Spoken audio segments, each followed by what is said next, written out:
Hi, I'm back with Conversations on a Bench, and we are done all of our interviews. And I thought it would be a good idea just to sit and talk with Matt Case, our volunteer, about kind of what has happened this last 24 hours. So this is Yeah. Matt. Matt has been one of the awesome two people that have been running all of our media for us. He's put in a lot of time in the last couple of weeks. Thank you. Yeah. To set us up. Yeah. So last night, in the last 24 hours, just amazing conversations. The narrative that you shared, Kim, that has just been recurrent throughout the whole event has been relationship. You know, Yeah. what you're doing here, having these conversations, engaging in relationship. And you see, that's really what we need to start with. And some of these stories are just impactful. Yeah. Like, I don't know how you sit here and you spend 24 hours without being impacted in one way, shape, or Yeah. form. I think it was Deacon Frank that said last night, people are not problems, they're opportunities to be loved. Yeah. And I just like, exactly. that was amazing. There were so Yeah. many great little sound bites and nuggets of people sharing their passion, their knowledge, and just, encouragement. Yeah, exactly. Yeah, I've been really impacted by the amazing people that are working in this city, in this space. I've talked to so many people. I had Riley DeHoog from the Seattle Fire Department. Yeah. And Steve Burai from Discovery Institute. And Caitlin McKenney also Yeah. from them. And Jonathan. Cho. They all Yeah. kind of came at different times. And they were a fantastic sponsor for us, so we so Yeah, thank you. appreciate that. But I love that they're in the data area, right? And they're doing the data that helps support what we think needs to happen, and it's pretty clear. Yeah. Clear evidence. Yeah, I didn't realize. I think that's a really big piece that you bring, and that a lot of these folks brought, is when you look at the data and you look at the numbers. Because I think a lot of times people think, just build housing, or why can't they just get a job? But it's more than that. And when you look at the numbers, one thing that I think really stood out to me was the old idea and the image of homelessness. It's no longer the elderly man on the corner. We're talking a lot of women. We're talking a lot of moms with kids. I mean, this is unlike anything that I've ever seen in my life. And I'm a Seattle native. I used to work down here in Pioneer Square. I love Pioneer Square. I have a heart and a passion for Pioneer Square. And you can see that. I mean, it's a shift. And just in the community out here on the streets, who need shelter, who need services, who need health and mental health. Right. Yeah. I mean, we learned, and we have two different numbers. I'm not sure of the time period, but it's 30 to 39% of homeless people in Seattle are women. That is not what we've normally seen. Right. And there's not a lot of support services out there, especially emergency services for women. So we need to do something there. Yeah. Yeah. What do you think it would take to get? I mean, you're a CEO of a nonprofit on the front lines. What would it take to get like a female version of A Bread of Life or a female version of UGM? Well, I think it would have to start with getting past the NIMBY issues. And I get that there are neighborhoods that have their share of nonprofits and, the issues that homelessness brings or addiction or whatever. I think we need to understand that not all of that brings all of the problems. Like when we stopped doing our outside feeding and day room, it cleaned up the street, right? So if you do it right, you're not going to have the crime and all of that, but we're all kind of lumped in together. So, but yeah, Caitlin said that they think that we need 2,500 emergency beds right now. That's not for women. That's just in general. Yeah. Everybody. That's huge. Yeah. But some of those have to be for women. Yeah. Yeah. And then we, let's see, I talked to Scott Cleveland from Seattle's UGM. Yeah. Yeah, and they're a sister mission, Yeah, right down the road, they're part of Citygate Network as well.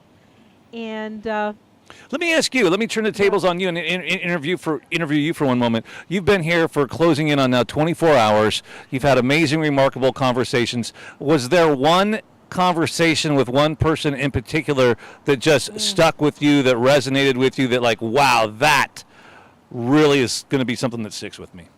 Oh boy, I'm looking down, going. I think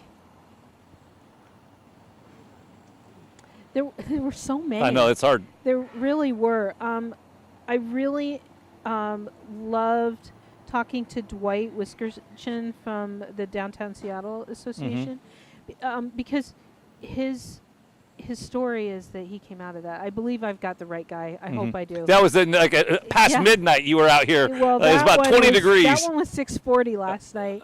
I really loved talking to Andrew at midnight. Okay. Yeah, we had a great talk. Yeah. And we totally disagree on some things, but we're friends. Yeah, but I see this dialogue that you're having right there. This needs to happen on a broader scale, or we might have some differences of opinion. But at the end of the day, we want people to get off the street. We want them to get the help and health and all the care that they need. It's just, how do we go about doing that? Let's find that common ground where we can. And here's the thing: the other missions are all doing this in their cities. And Citygate Network does this for us on a national level in D.C. So they're going to USICH, which is United States Interagency Council on the Homeless, and all the different entities in Washington, and going, we're here to help. How can we help? We all need to be at the table so that we can all come together and fix this situation. Right. So I love that Citygate is a convener. And that's just the space they're in. So yeah, I loved talking to Rob last night, who is in our mission, and just talking to him about the dignity that he has, in coming into the mission and having a chore to do, something that he can own and really. That was a really great conversation. Yeah, I love that. And you could see the hope and the encouragement and the optimism in his face. Like, you could feel it as he was sitting here. Like, it was radiating off him. Like, you could sense like he had this magic, this glow about him. And like you said, he had a sense of pride and responsibility, a healthy pride. And every time I see him in the dining room, that's how he is. Yeah. And there was another gentleman that came and sat on the bench that I don't have on my list because he was a walk-up, and he really affected you. Yeah, I believe his name was Ryan, and he is living it right here on the streets. He was out here last night. He's going through recovery, and his story was that while he was in recovery, getting sober, getting clean, he was dating a gal who was still using. Unfortunately, she passed away due to an overdose. He got out of treatment to find out that she's passed. Guess what? He can't go back to where they live because he wasn't on the lead. Right. And so now he's homeless. He doesn't have, a place to live. He's coming out of rehab. He's got a stacked deck against him. Right. And he's grieving. Yes. And he's maintaining his sobriety.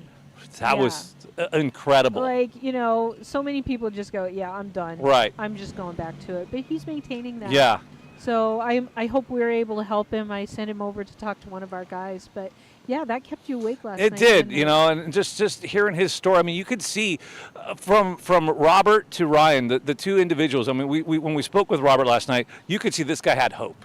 I mean, you could see it. It was just, like I said, it was emanating and wafting off him. And then when we talked with Ryan, you could see, like, he had hope, but it wasn't the same. It was still like, he's still in it. There was a heaviness. Right, yeah, there was a heaviness. And he was still working through getting into maybe a place like Bread of Life or getting those services. But you could see he was working through that, where unlike Robert was like, man, he's already a few steps along in that process. I talked to a lot of providers this time. When we do this again, I'd like to have more of the guys from, more people, I should say, who are homeless or maybe in some type of housing or in our program, just to kind of talk to them and get real stories. So it's gritty. It is, yeah. Yeah, I'm just looking down through the list. I talked to Bruce Butler in Dallas, who's the CEO there, and Jarrell Gilliam from Light of Life Mission in Pittsburgh. And then early this morning, I talked to Lauren Klaus from Winchester Rescue Mission. So those are my peeps. It was great to talk to them. What has their feedback been like from their communities and their cities? Have you heard anything at all during this live stream? A little bit. I haven't really watched a lot of the streams. Obviously, go back. But yeah, a lot of them are hearing the same things. Yeah. Lisa Howard was here from the Alliance for Pioneers. Yeah, Square. she was great. We're good friends. Yeah, she's Yeah. super girl. I love Yeah. her. And I loved talking to Mark Garcia from Salvation Army because we are in the, we're doing a lot of the same thing. We're both religious nonprofits. And likewise, Frank DiGuillermo. Yeah, Deacon Frank. Oh, I said it right, I think. Deacon Frank, like, we all were talking about being a religious nonprofit and what that means to us and how we serve people in that and why we do it. And I love the quote that you said from Frank, You need to say it again because it was so good. People are not problems, they're opportunities to be loved. Right. I need to remember that because, I want to solve problems. And sometimes I need to just love them. Yeah.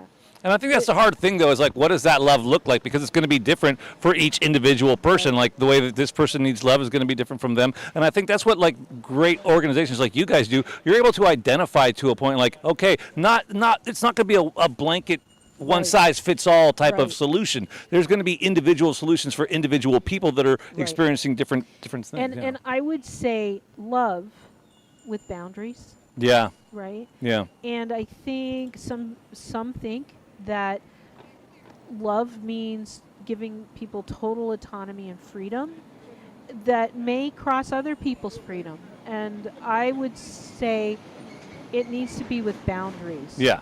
That and that's not like being mean. No. It's just for their good and for our good. Like we have boundaries on the road because we need them to keep us safe, right? Oh, yes. Right? We have boundaries around our property to keep us safe. So there are certain reasons why boundaries are good. Good, healthy boundaries are a part of any healthy society, and we need to acknowledge them and embrace them. But when they become draconian or they become, exclusive or, segregating people, then that's when we have the issue. But healthy boundaries are good. I teach the boundaries class at the mission, and one of the things I always tell the guys that's in the book is that we are responsible for our skin in. Everything our skin in, that's my responsibility. I'm responsible to other people. And I think if we apply that, it might help us to sort out some of the disagreements in that area. One piece that you shared a lot over the last 24 hours was that, and this really helps, I think, for me in my own walk, is that these are somebody's children. Yes. This is somebody's son, somebody's daughter. The story that you shared, like, the family that doesn't know where their son is because he's in the depths of addiction, in the throes of addiction, and we don't know where he's at. We haven't heard from him for months. We don't know if he's alive or dead. I mean, can't imagine what that would be like for a parent. I know a family that's going through that. Yeah. Like, I can't even imagine what that's like for that mom. Yeah. And being so desperate to find him that she's combing websites, calling social you, media, yeah, and messaging me, yes, like, is this my son? Please, can you tell me, is it my son? This is what he looks like. That's just heartbreaking to me. I wish I could have told her it was him. Yeah, it's really hard. It's those relationships that we kind of started the whole conversation off with, and there are a lot of moms out there who are really grieving for their children. Yeah, it's sad. So let's end on a note of encouragement and hope. Let's end on an up note because we've been here for 24 hours. You've been amazing doing this. Let's talk about the future and like where the Bread of Life mission might be going and how you see a program like what we've done here and what you're going to continue to do, being able to take these benefits, and how does that translate to Seattle maybe? Right. I'm still kind of looking at this was very helpful to me because I'm still looking at where are the holes that we can step into. The board is really firm on the fact that they want to see life transformation. Our life path program is really important to them, and it is to me too. We do the emergency; it's only 40 beds, but the rest of it is about helping people move from homelessness to being, self-sufficient, and that's really important. And I'd like to build that. There's a lot more that we want to add to that program, and it's just going to take a little time and more staff, to be honest. But we're also looking at vision. Like, what else is God calling us to do here. And I've done this study several times in the church, and it's called experiencing God, knowing and doing the will of God. And there's what the author says is you need to not just do what you think, right? But you need to look at where God's working and go join him there. And so that's really what I'm doing, and I think the board too, is we're looking at where are the needs and what is God up to in Seattle, and where's he calling us to. So that's something that we're going to be having discussions on in the next few months, and I don't know what it's going to look like. We're talking about it. I feel like an event like this and what I saw in the last 24 hours actually is going to be great for the city. And this is just me spitballing, but I've been here for my whole life. I've done work with the other missions, that's great. But what I think this is going to do, and this is just me, like I said, I think what you're doing is you're going to see a bigger tapestry of people woven together in this community doing something about this cause. I mean, you're bringing in UGM, and you're bringing in, the Downtown Alliance and Pioneer Square. You're bringing in all these different, and I think weaving together a stronger tapestry where where you have a coalition of like-minded individuals really taking it to that next level. Maybe it was there in the past, and maybe it wasn't where it needs to be or where it's going. And I think these events that you do are a catalyst to help build that and propel that forward. And I think though that those are already happening, and they've pulled me into that space too. Okay. Like I'm seeing those people at meetings. Yeah. That's how I know some of them, and some of them have been new. I think what this is doing is helping us to talk about the issues that maybe we don't discuss in those meetings, our differences and our common ground. And I hope it's educating the public so that they can look at the issues and have meaningful discourse about this, and know how to vote or voice what they want to see, because it's not just us; it's what does the public want. No, Andrea Suarez. Fed up about the problem. Andrea Suarez, she was with We Heart Seattle, right? Yep. And she had an amazing conversation with you last night on the bench. And what I really got out of that conversation with her was, you know what? You are an outreach person. No matter who you are, no matter what you do, no matter where you live, no matter what your occupation, you are an outreach individual, no matter where you go, no matter what you do. And that's a great opportunity for folks to get involved, even in your own neighborhood. Only Andrea could tell that to Jonathan Cho if he listened, right? Right, that's true, yeah. Like she just nailed him. Yeah. And so when he's going and doing interviews or whatever, he's realizing he needs to put the camera down and go help somebody or see how, get in relationship. And see how he can affect change in their life. I really loved, too, that we talked to Joe Barsana and some other people that, like, Joe was in drug court, and now he works for drug court. I wonder what it's like to be seeing some of the cops that, he had multiple interactions with in his past life, and now he's working in drug court. I just think that's so inspiring. The one piece that he said this morning was that when you're in the court and you get those accolades, you get the applause from the judge, from the court, like, hey, you're making improvements, you're seeing progress, and so we want to acknowledge that. And what that means for an individual, like, oh, okay. Yeah. I'm making good steps. So that's really, really rewarding, and I think that was really encouraging to hear that. It really is. I don't want to miss anybody. I talked to David Coffey and Sam Wolf toward the end. Yeah. And I think it was David that was saying how important it is to, I've lost it because I'm really losing it now. There was something really good he said. Well, there was so much great content. Another one another great conversation that you had, and I forget who it was with, so forgive me, but one of the individuals was saying that what it meant coming out of homelessness and even coming into a program like Bread of Life, that, like, this is my bed, and I can leave my stuff on this bed. That gives me a sense of peace and security and safety, right? And they know, like, oh, I've got a spot now. Right. And what that means up here and in here for folks, that was a really big piece that he shared. Yeah. That trust thing is really important. And by the way, we also saw Trina from Reach Ministries. Yeah, they came down last night. Sharon Hamill. Yeah. And Paul Tomlinson was here. Oh, Paul Tomlinson. Yeah. That He guy. knows everybody, and really, if it hadn't been for him, I don't know if we could have gotten this off the ground. Yeah, big He's shout just out a to you, Paul. networker. Yeah. And I'm just looking, and Karen Salinas from Reach, and Andrew last night also from Reach. I had great conversations with them, and I appreciate what they're doing. Yeah. Even though it's a little different from what we do, I think we're all needed. Karen's very articulate. Yeah, she Very, is. very educated, well-spoken, and anytime you can get her to come down and share, I think is a slam dunk. She's got a wealth of information, and she really knows how to convey the message in a great way. Yeah. And the last person, I don't think I've missed anyone else, but Barbiondo. And Last night, from the And- police department. Yeah, and she's with the safety. Yeah. And James Lovell. Yeah. That was on the other side of my thing. But, yeah, Barb has been great at convening people, and so has David Coffey. Like, he's pulled groups together that's been really helpful to get With the cafe, conversation right? going. Yeah. Yeah. Yeah. He was here just earlier this morning. That was great. But I loved hearing about James and what they're doing at Chief Seattle Club because, like, he gave me an education. Me too. Yeah, I had no idea how much they did or some of the, like, I knew the past stuff with Native American history, somewhat. Sure.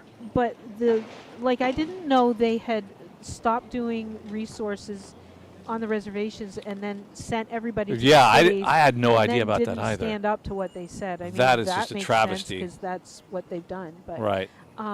it's just really sad to me that they were displaced like that, and it's not okay. No, not okay. But I'm glad that they're in that that area and they're helping people with that healing and where they can, and I'm looking forward to getting to know those guys better. Yeah. Yeah. Yeah. So this has been an amazing 24 hours. Not going to lie, I'm going to enjoy going home and going to bed. But it's, I automatically sign me up for the next time because... It's going to be in October, it sounds like. Yeah, I'm thinking it won't be as cold, but it might be more wet. Could be wet. Yeah, because it rains a lot in October, doesn't it? It generally does. I might be under the canopy. If it rains, I'll be under the canopy. Yeah, for sure. But it's dark in October. Yeah. Right. Yeah. But anyway, I'm up for it. We'll do it again. Yeah. And if anybody would like to come down and talk to us, see the mission, know more about what we're doing here, like you can go to our website or we've got an email info@breadoflifemission.org, right? And they can go to that, and it'll go to Grace, and she'll answer that and set up an appointment for you to come down, and I'll give you a tour. If you appreciate what we've done in this last 24 hours or what we've talked about with the mission, please go donate. I don't like asking for money, but I'll do just about anything for the guys in our shelter and in our program. And so I'm asking, would you donate and support Bread of Life, because it's not just something that people donate and they're done. What they're doing is they're providing hope for these guys that are coming in our doors. And I see our donors as partners with us. They really are partnering to see change in Seattle. And you're investing in people. yeah. You're really investing What in better thing individuals. could you do? Yeah, I mean, what better return can you get than investing in somebody that's going to make the world better? Yeah. Right? I mean, through the education and the programs that you. I mean, you had guys in class last night upstairs. Yeah. Right. This is amazing. Yeah, we were going to have some of them come out and talk to me on the bench, and the staff came out and said, yeah, they're in class. I don't want to interrupt them. Yeah. These guys okay, are focused yeah, on don't take them out of class. education, on getting better, on their health, on recovery, and that is amazing. Yeah. And I don't think a lot of people know the amazing work that's going on behind us in this old brick Yeah. building. Yeah, when I do a tour, most people say, I had no idea. Yeah. That's what they say. So Yeah. love for you to come down and see it. Please subscribe to our channel, like our Facebook page, sign up for a newsletter, whatever you can to get information. And really subscribing to the channel will help because you'll hear about what we're doing in October. Yeah.